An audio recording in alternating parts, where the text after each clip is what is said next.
if you knew the answer, which you don't, then you could have given it to me within time. You're a disgrace. Assembly member. Sadiq Khan pressed hard in assembly clash, leaves audience divided. You're not going to believe what just happened inside London's Assembly chamber.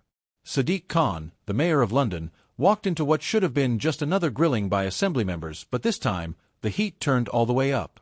The exchanges were sharp, the questions relentless, and for the first time in a while, Khan looked visibly unsettled. And here's the thing. It wasn't just about policy. It was about trust, credibility, and whether London's leadership is really listening to the people it serves. So, what exactly went down? During the latest Assembly session, Khan faced a wave of pointed questions from opposition members. The focus: his record on crime, housing, and transport, the three areas Londoners care most about, and the areas his critics say remain unresolved. Susan Hall and other Conservative members zeroed in on rising crime rates, demanding to know why knife violence continues to plague parts of the city despite years of promises. Hall leaned in with a question that drew audible murmurs from the chamber. Mayor Khan, Londoners are tired of excuses. They want accountability. Why should they trust you after repeated failures to deliver on safety? Khan, usually quick on his feet, launched into a response about government underfunding and systemic challenges. But the more he talked, the more restless the chamber became. Some Assembly members shook their heads, others interrupted. And from the gallery, you could feel the frustration. Then the session turned to transport. Critics accused Khan of focusing too much on high-profile environmental schemes, while the day-to-day issues like delayed buses and overcrowded tubes continue to frustrate commuters. One member pressed, "You say you're building for the future, but people are struggling right now. Do you hear them?" It was at this point Khan visibly shifted in his seat, his tone sharpening, his answers growing defensive. And that's when the narrative began to take shape. This wasn't just an exchange of facts and figures. This was a political moment, one where the mayor looked less like the man in control, and more like someone struggling to push back against a rising tide of criticism. Now, reactions were swift. One Assembly insider told a reporter after the session, "This was the toughest day Khan has had in months. The pressure is mounting, and the public can see it."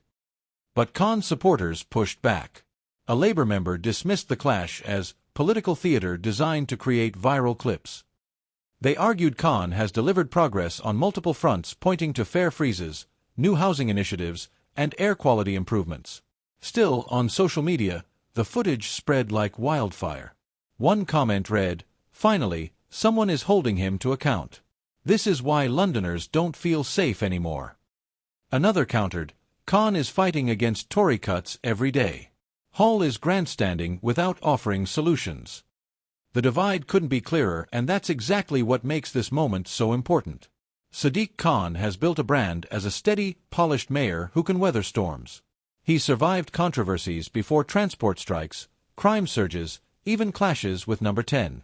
But in politics, perception is everything. And perception can change in a single afternoon.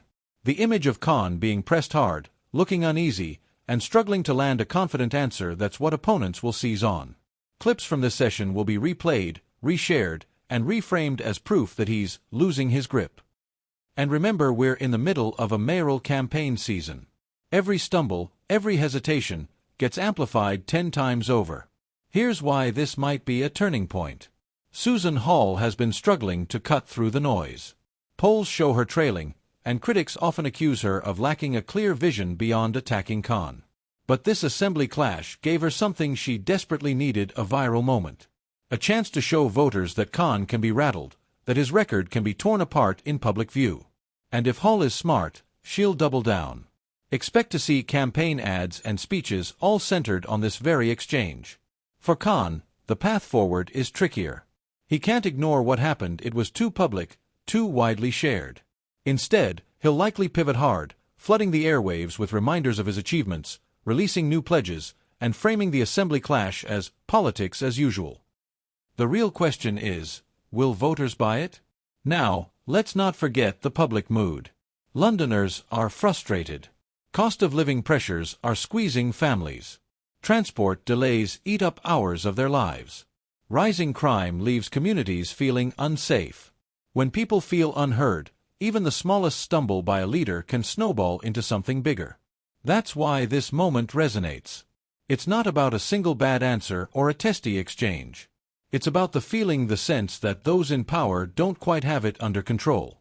And in politics, feelings drive votes just as much as facts. So, where does this leave us? For Khan, the stakes are clear. He must rebuild confidence, prove he's not just dodging criticism, and remind Londoners why they voted for him in the first place.